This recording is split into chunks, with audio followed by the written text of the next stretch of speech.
दोस्तों, क्या हो अगर आपके हाथ एक ऐसी चीज लग जाए जिससे कि आपके पास समय यात्रा करने की शक्ति आ जाए और अपने अतीत में जाकर किसी से भी आप मिल सकते हैं या फिर अपनी किसी भी गलती फैसले को सही कर सकते हैं।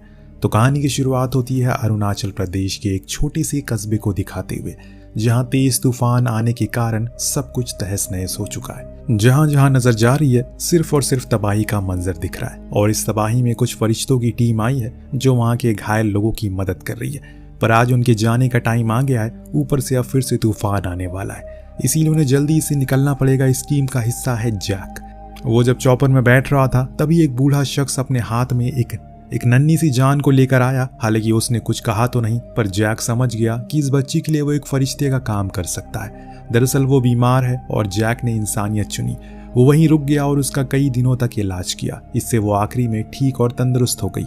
एक दिन जब जैक अकेले बैठा था तो वही बूढ़ा शख्स उसके पास आकर बैठ गया और उसका शुक्रिया किया, क्योंकि उसकी बच्ची का कोई नहीं था इस दुनिया में और ये जानते हुए भी उसने जान बचाई।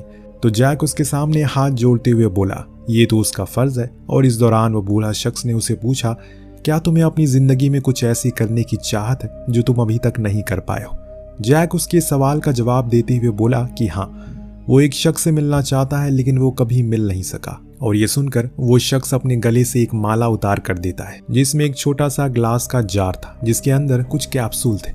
जैक उसे बहुत ध्यान से देखता है और फिर अंत में उसमें से एक कैप्सूल निकाल कर खा लेता है। अब जब उसकी आंख खुली तो वो किसी अनजान जगह पर था, बहुत थका हुआ, जो हम उसकी लगातार खांसियों से भी जान पाते हैं। इतने में उसके पास एक जवान लड़का आया जिससे जैक ने पूछा, आखिर ये जगह कौन सी है? उसने बताया, ये हिरोशिमा मेट्रो स्टेशन है। आपको कहाँ जाना है? जैक तो उस लड़के को बिना कुछ पल के झपकाए देखे जा रहा है। आखिर वो थक गया है तो उसने पूछ लिया कि उसका नाम क्या है। उस जवान लड़के ने बोला, जैक। अब ये जानकर वो एकदम हैरान हो गया, ये तो मेरा ही नाम है। हालांकि ऐसा होना आम बात है, एक नाम के कई लोग होते हैं, लेकिन इतनी रात को एक सुनसान सड़क पर एक नाम वाले दो शख्सों का टकराना काफी अजीब और इत्तेफाक है। खैर, इससे आगे वो कुछ और सोच पाता तभी उसकी नाक से खून आने लगता है। तो जवान जैक ने उसे अपना रुमाल दिया, जिसे लेकर जैक फौरन स्टेशन वॉशरूम में घुस गया। तभी जवान जैक को याद आया, अरे वो तो उसकी गर्लफ्रेंड का दिया हुआ रुमाल था, इसीलिए वो उसे वापस लेने गया। तो वो गेट ही नहीं खोल रहा था। इतने में अचानक से सीन कट होकर पहुंचता है फ्लाइट के वॉशरूम में, जहां हम जैक को बेहोशी हालत में देखते हैं। बाहर से काफी देर लोग उसे पुकार रहे हैं, जिनकी आवाजों से उसे होश आया। जब वो अपनी सीट पर आकर बैठा, उसे लगा शायद उसने कोई सपना देखा होगा। इसके बाद चीजें काफी सरल और साधारण हो गई, जैसे वो हर दिन जिया करता है, जैसे कि सुबह अपनी क्लिनिक पर जाना, फिर ग्रोसरीज लेकर वापस आना। आज जब वो अपनी डेस्क पर बैठा तो उसके सामने एक मरीज की रिपोर्ट थी, जिसको दिखाते हुए अपने असिस्टेंट से पूछा, क्या तुम बता सकती हो ये और कितने दिन इस जिंदगी को आनंद ले पाएगा? तो उसने तुरंत ही कहा कि इसे लंग कैंसर है, तो लगभग 6 महीने। यह आपको जानकर एकदम हैरानी होगी कि ये रिपोर्ट किसी और की नहीं बल्कि खुद जैक की थी। जी हाँ, उसके पास सिर्फ 6 महीने बचे हैं, लेकिन इन 6 महीनों में उसकी जिंदगी में इतना बड़ा उलटफेर आने वाला है जो आप सोच भी नहीं सकते। अब वो सीधा अपने घर गया और अपनी बेटी जोई को कॉल करके पूछा कि वो कहाँ है, कितने दिनों में घर आएगी। जवाब मिला कि जैसे ही मेरे एग्जाम खत्म हो जाएंगे। अब जैक अपना रोजमर्रा के कामों में लग गया। इस दौरान उसे काफी खांसी आती रहती है, तो फौरन दवा खाकर उस मर्ज को ठंडा कर देता है और जाकर अपने कपड़ों को धोने लगता है। उस दौरान उसे अपने जेब से वही रुमाल मिला जो एक रात पहले जवान जैक ने उसे दिया था। इस चीज को देखने के बाद अब उसे समझ आ गया कि वो कोई सपना या फिर कोई भ्रम नहीं था, बल्कि हकीकत थी। उसने दोबारा से वही कैप्सूल अपने जेब से निकाला और बड़े गौर से उसे देखने लगा। आज जाकर उसे समझ में आया कि ये कैप्सूल असल में उसे अतीत से रूबरू करवाती है। किसी भी समय वो जा सकता है, पर एक खाने के बाद अब उसमें सिर्फ 9 गोलियां बची थी। तो उसने एक और खा ली और वहीं बैठ गया। अब जब उसकी आंख खुली तो वो 1985 में था, अपनी उसी पुराने घर में जहां उसने जवानी के कुछ हसीन पल बिताए थे और कुछ गलत आदतों को अपनी जिंदगी का हिस्सा बना लिया था। वहीं पर जवानी का जैक स्मोक कर रहा था, जो दोबारा से उसे देखकर हैरान हो गया और सोचने लगा कि ये यहाँ तक कैसे आ गया। ओल्ड जैक ने फौरन जाकर ऐश ट्रे को हटाया और कहने लगा, डरो मत, मैं तुम्हें कोई नुकसान पहुंचाने के लिए नहीं आया हूं। लेकिन जवान जैक को लग रहा है कि ये कोई मेंटल पेशेंट है जो ऐसे ही टाउन में इधर से उधर भटक रहा है। तो ओल्ड जैक ने उसे समझाया, मैं कोई पेशेंट नहीं हूं बल्कि सर्जन हूं। तो वो उसे आईडी दिखाने को बोला और जब ओल्ड जैक ने उसे अपनी आईडी दिखाई तो वो दंग रह गया, क्योंकि उसमें रिफर्बिश्ड डेट 2016 की थी। यहाँ आकर ओल्ड जैक उसे सारी सच्चाई बताता है। असल में वो उसका 30 साल पहले वाला अतीत है, जिसने बहुत सी गलतियां करी है, जिसका खामियाजा वो आज 30 साल बाद भुगत रहा है। और अभी भी यंग वाले जैक को यकीन नहीं हो रहा है कि वो क्या बोल रहा है। तब उसने उसे वो बताया जो उसने आज तक किसी से शेयर नहीं किया था। उसके सर पर जो चोट का निशान है वो किसी और ने नहीं बल्कि उसके बेवड़े पिता ने दिया था। ये जानकर वो दंग रह गया, क्योंकि ये तो सच में किसी को पता नहीं था। लेकिन सर नहीं यहाँ वो चीज़ उसे शेयर करता है। दरअसल जिस बूढ़े शख्स से शुरुआत में ओल्ड जैक बात कर रहा था और उसे बता रहा था कि मैं एक शख्स को सिर्फ देखना चाहता हूँ, तो वो शख्स असल में जैस्मिन थी, जैसे कि जैक बहुत ही ज़्यादा प्यार करता है, फिर चाहे वो यंग वाला हो या फिर ओल्ड वाला हो। पर एक सड़क हादसे में उसकी मौत के बाद वो उसे कभी मिल ना सका, इसीलिए वो सिर्फ एक बार उसे देखना चाहता है। यही उसकी ख्वाहिश है। अब जब यंग जैक ने उसके मुंह से जैस्मिन का नाम सुना तो वो गुस्से में आ गया। उसे लगा कि ये उसका कोई पुराना आशिक है या फिर स्टॉकर है, तो वो उसे मानने लगा। लेकिन तब तक एक बार फिर से ओल्ड जैक के नाक से खून आने लगा और शुरू हो जाता है, जिसके कारण वो बाहर भाग गया। हालांकि यंग जैक भी उसके पीछे पीछे गया, लेकिन तब तक वो भाग चुका था, क्योंकि 20 मिनट हो चुके थे। जी हाँ, ये भी इसी अतीत का खेल का एक रूल है, जहां अगर ओल्ड जैक कभी भी उस कैप्सूल को खाता है तो वो 20 मिनट से ज़्यादा तक वहां टिक नहीं पाएगा।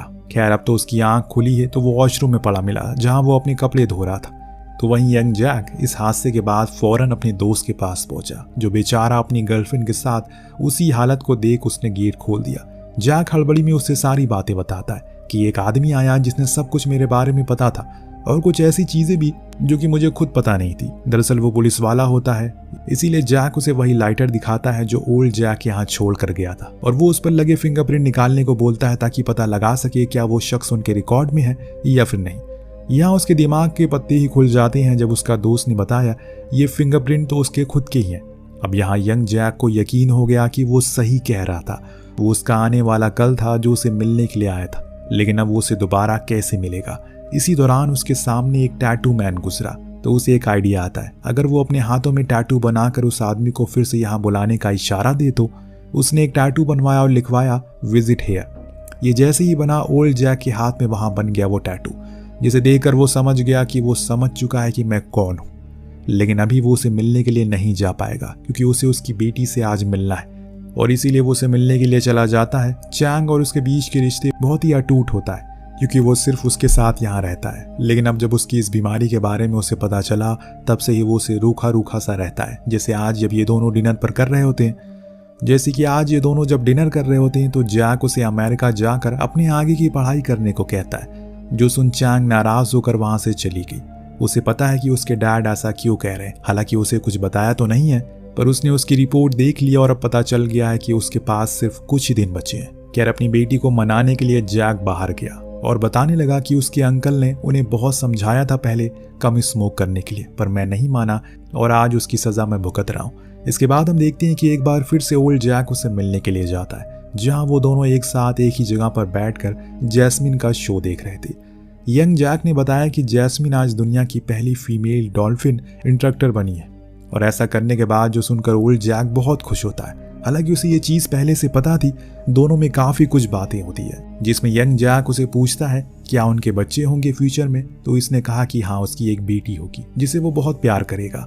इतना सुनकर उसने फौरन कहा कि फिर तो जैस्मिन भी होगी, तो वो चुप रहा। इतने में वहां पर जैस्मिन आ गई, जिसे देखने के बाद मानो ओल्ड जैक किसी ख्वाब में खो गया। ये चीज किसी नामुमकिन सपने जैसी लग रही है, क्योंकि उसने कभी नहीं सोचा था कि वो दोबारा अपने प्यार को देख पाएगा।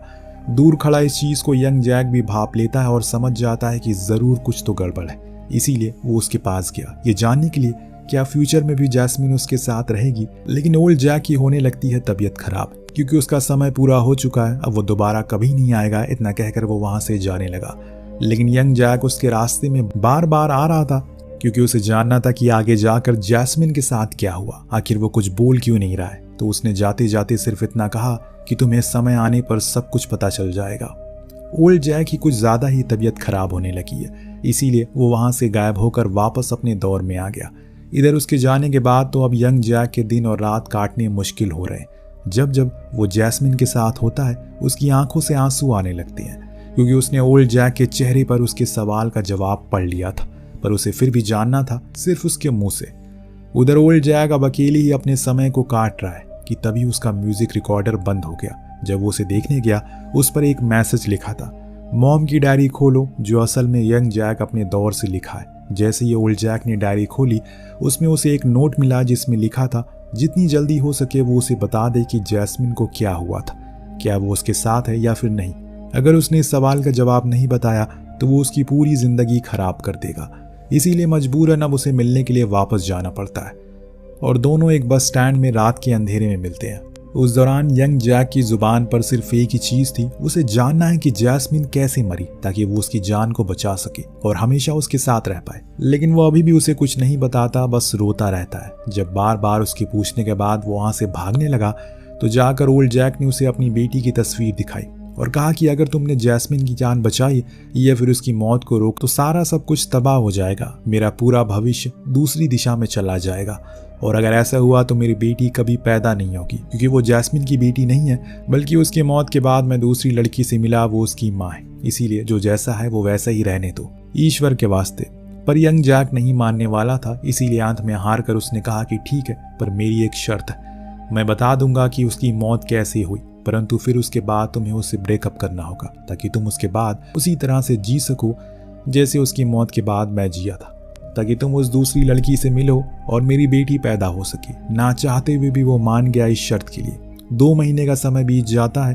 अब हम यंग जैक को देखते हैं जो अपने बीमार पिता से मिलने के लिए गया है। वो अपने आखिरी दिनों में अपनी बीवी को गाली दे रहे हैं, यानी कि जैक की माँ, जो कि अच्छी औरत थी पर उसके पिता बहुत शराब पिया करते थे और हमेशा उन्हें मारा पीटा करते थे। वो अच्छे इंसान नहीं थे, इसीलिए अभी तक जैक जैस्मिन से नहीं मिलवा है। फिलहाल वो खुद उसे 2 पिछले महीने से नहीं मिला, इसीलिए वो उसे मिलने के लिए वहां जा रहा है। तभी उसके पास ओल्ड जैक आता है टाइम ट्रैवल कर, जो उसे कल के आने वाले न्यूज़पेपर देता है जिसमें लिखा था कि वर्ल्ड फीमेल डॉल्फिन इंस्ट्रक्टर की मौत हो चुकी है। अपनी बीमार डॉल्फिन को बचाते हुए ये घटना कल ही होने वाली है, लेकिन जैक अगर उसे यहाँ बुला ले तो वो जिंदा रहेगी। वो फौरन उसे कॉल करके यहाँ बुला तो लेता है, लेकिन वादे के मुताबिक वो उसे ब्रेकअप करना पड़ा, वरना सब कुछ अलग हो जाएगा आज की दुनिया के हिसाब से। हालांकि वो ऐसा तो बिल्कुल नहीं चाहता, ना ही उसका दिल इस चीज की इजाजत दे रहा है, पर वो एकदम मजबूर था। अगर उसने ऐसा नहीं किया तो न जाने क्या क्या चीजें बदल जाएगी। बेचारी जैस्मिन यहाँ इतने अरमानों के साथ आई थी, लेकिन अब वो पूरी तरह से टूट गई है। उसकी इन बातों को सुनने के बाद अब कुछ दिन बाद जैक के पिता की भी मौत हो गई। तब डैन, जो उसका सबसे अच्छा दोस्त था, वो उससे मिलने के लिए आता है, पर वो उसे धक्का मार कर भगा देता है बिना कोई वजह दिए। उसने सालों की दोस्ती को यूं पल भर में बिखेर दिया। आज के टाइम पर हम ओल्ड जैक को डैन के पास जाते हुए देखते हैं, पर वो उसे देखकर हैरान था। आज 30 साल बाद उसे उसकी याद कैसे आई? क्या वो भूल गया उसने उसके और जैस्मिन के साथ क्या किया था? वो उसे भी उसी तरह से भगा देता है जैसे उस समय पर यंग जैक ने उसे भगाया था। उदास मन लेकर जैक वापस घर को लौट आया। तभी अचानक उसके पास डैन का कॉल आया, जो उसे पार्टी करने के लिए बुला रहा था। ये सुनने के बाद उसके होश उड़ गए। अब ये कैसे हो गया? उसने उसे थोड़ी देर बाद मिलने को कहा, पर उसी दौरान उसने देखा अपनी बेटी का वॉलपेपर जो उसने अपने फोन पर लगाया था वो हट चुका है, और जो उसकी बेटी की फोटो थी हर जगह वो भी धीरे धीरे करके गायब होती जा रही है। कहीं उस समय के जैक ने कुछ गड़बड़ तो नहीं कर दी? इसी सवाल के घेरे में वो अकेला खड़ा था। तभी हमें यंग जैक को दिखाया जाता है, जो अपने डैड के फ्यूनरल के बाद जब वापस अपने घर को लौटा तो उसे वहां एक डायरी मिली जो जैस्मिन ने उसे भेजी थी, जिसके अंदर उनकी सारी यादगार पल थे, जिन्हें कुछ कुछ कागज के टुकड़ों में समेटा गया था। और उसी के पीछे एक नोट मिला जिस पर लिखा था जैस्मिन की कि उसे आखिरी बार मिलना चाहती है, उसी जगह पर जहां वो सबसे पहले मिले थे। तो अब जैक फौरन उससे मिलने के लिए जाने लगता है, और इधर 2016 में सारी चीजों में फेर बदल होने लगता है। जब जैक वहां पहुंचा तो जैस्मिन सड़क उस ओर खड़ी थी और तेज बारिश भी हो रही है, जिस दौरान जैक एकदम हड़बड़ी में उसी ओर भागने लगता है कि तभी कुछ ऐसा हो गया जिसकी कल्पना उसने कभी नहीं की थी। स्लिप होती हुई एक तेज ट्रक आई जो सीधा जाकर जैस्मिन पर चढ़ गई, जिससे उसने वहीं अपना दम तोड़ दिया। जैक के सामने, जिसकी उसकी मौत को एक बार बदल तो दिया, पर इस वाली को वो रोक नहीं पाया। इस घटना के बाद इसीलिए कहते हैं कि मौत को रोकना नामुमकिन है। इस घटना के बाद अब चीजें फिर से पहले जैसे होने लगी। 2016 पर ओल्ड जैक समझ गया जरूर कुछ तो गड़बड़ हुई है, इसीलिए उसने न्यूज़पेपर को चेक किया। उसे पता चला कि फीमेल इंस्ट्रक्टर के साथ एक हादसा हो गया, जिसके बाद उसे ब्रेन में ब्लड क्लॉटिंग हो गई, जिससे वो मारी गई। अब ये जानने के बाद उसने दोबारा से वही कैप्सूल खाई और पहुंचा 1985 में। दरअसल उस समय पर ब्लड क्लॉटिंग जैसी बहुत बड़ी चीज मानी जाती थी, इसीलिए कोई भी उसकी सर्जरी नहीं कर पाता था। लेकिन 2016 में इसकी सर्जरी मुमकिन थी। जैक उसे ऐसे मरने तो नहीं देगा, उसने खुद उसकी सर्जरी की। हालांकि बीच में उसकी थोड़ी तबीयत खराब हो गई, पर वो उसमें लगा रहा। अब जब उसकी आंख खुली तो उसके सामने उसकी बेटी थी, जिसको देखकर वो बहुत खुश था, क्योंकि उसकी बेटी को यहाँ होना इस बात का संकेत दे रहा है कि उसने कल और आज में सब कुछ ठीक कर दिया है। अब वो आज के समय में जैस्मिन से मिलने के लिए जाता है, जो अब स्टूडेंट को ट्रेन करती है। वो भी उसी की तरह बूढ़ी हो चुकी है। हालांकि दोनों आमने सामने होते हैं, पर जैक उसे नजरें नहीं मिला पा रहा था और मुंह फेर लेता है, क्योंकि वो नहीं चाहता कि वो भी उसी दर्द भरे समय से गुजरे जिसे शायद अब वो भुला चुकी होगी। एक आखिरी बार ओल्ड जैक यंग जैक से मिलने जाता है, जहां वो उसे साझा करता है कि आज से तकरीबन 10 साल बाद तुम्हें एक लड़की मिलेगी जो मेरी बेटी यानी कि तुम्हारी बेटी की मां बनेगी। अब ठीक 10 साल बाद का समय दिखाया जाता है, जहां हम यंग जैक को अकेला खड़ा होकर स्मोक करते हुए देखते हैं। तभी उसके पास एक लड़की आई जिसने अपना नाम शिमोरा बताया और कहा कि उसे उसकी स्पीच बहुत पसंद आई। ऐसे ही दोनों के बीच बातों का सिलसिला शुरू हो गया और बाकी की कहानी आपके सामने है। सिलसिला ऐसा चलता रहा। देखते ही देखते जैक की बेटी बड़ी हो जाती है, लेकिन अब जैक की मौत के दिन नजदीक आते जा रहे हैं। एक दिन ऐसा आया जब वो इस दुनिया को छोड़कर हमेशा के लिए चला गया। उसकी फ्यूनरल में उसका सबसे अच्छा दोस्त डैन भी आया था, जिसे जैक ने पिछले 30 सालों से बात नहीं की थी। लेकिन आज वो आया यहाँ पर। जब वो उसकी बेटी से मिला तो उसे पहचान गई, क्योंकि जैक हमेशा उसके बारे में बातें किया करता था। इस दौरान वो उसे एक डायरी देती है जो जैक ने उसे दी थी। जब डेन ने उसे पढ़ा तो उसके दिमाग के सारे घोड़े खुल गए। उसे सब कुछ पता चल गया जो अभी इस तक कहानी में घटित हुआ था। इसीलिए वो फौरन जैस्मिन के पास गया और उसे भी बताया कि आखिर उस दिन जैक ने उसे अलग होने का फैसला क्यों किया, जो सुनने के बाद वो पूरी तरह से टूट जाती है। लेकिन इस बीच डैन को याद आया जैक ने डायरी में जिस कैप्सूल का जिक्र किया था, वो अभी भी एक कैप्सूल बची है। वो फौरन उसके घर गया और उसने खा लिया। सीधा पहुंचा यंग जैक के पास, जिसे पहले से सब कुछ पता था, लेकिन उसे ये नहीं पता था कि उसके सिगरेट पीने से उसकी फ्यूचर में मौत हो जाएगी। डैन उसे काफी कुछ बताता है और स्मोक करने से भी रोकता है, लेकिन तभी समय खत्म हो गया और वो ये बताना भूल गया कि उसे लंग कैंसर हो गया, जिसके कारण उसकी मौत हो जाएगी। जब वो अपने समय में वापस आया तो उसने अपने ऊपर बहुत गुस्सा किया और उसने सब कुछ तो बता दिया, लेकिन जिस चीज के लिए वो गया था वो नहीं बता पाया। वो उसके लिए बाहर तेज तेज दरवाजे को पीटने लगता है, लेकिन जो चला गया वो वापस तो नहीं आएगा, या फिर आ भी सकता है। खैर, अब हम जैस्मिन को देखते हैं जो अपनी उसी जगह पर बैठी है जहां उसकी जिंदगी ने उड़ान पकड़ी थी, पर वहीं उसे एक आदमी मिला जो कोई और नहीं बल्कि जैक ही था। जी हाँ, वो जिंदा है। उसने सिगरेट पीना छोड़ दिया, क्योंकि जब डैन पीछे गया था और उसे यंग जैक के हाथ से सिगरेट छीन कर फेंकी थी तो वो समझ गया कि उसकी मौत का कारण यही है और इसी वजह से वो अभी भी जिंदा है। दोनों इतने सालों से अलग रहे, लेकिन जिनका मिलना मुकद्दर में लिखा रहता है उनका तकदीर कुछ नहीं बिगाड़ सकती। इस चीज को दोनों ने सच साबित कर दिया, जिसके साथ ही इस कहानी का यहीं पर अंत होता है। तो आपको कहानी कैसी लगी हमें कमेंट करके जरूर बताइएगा। तो अगर आपको ऐसा कोई कैप्सूल मिल जाए जिससे कि आप पास में जा सकते हैं, आप किस समय में जाना चाहेंगे, हमें कमेंट करके जरूर बताइएगा। मिलते हैं अगली वीडियो में। Thank you so much watching. Peace out.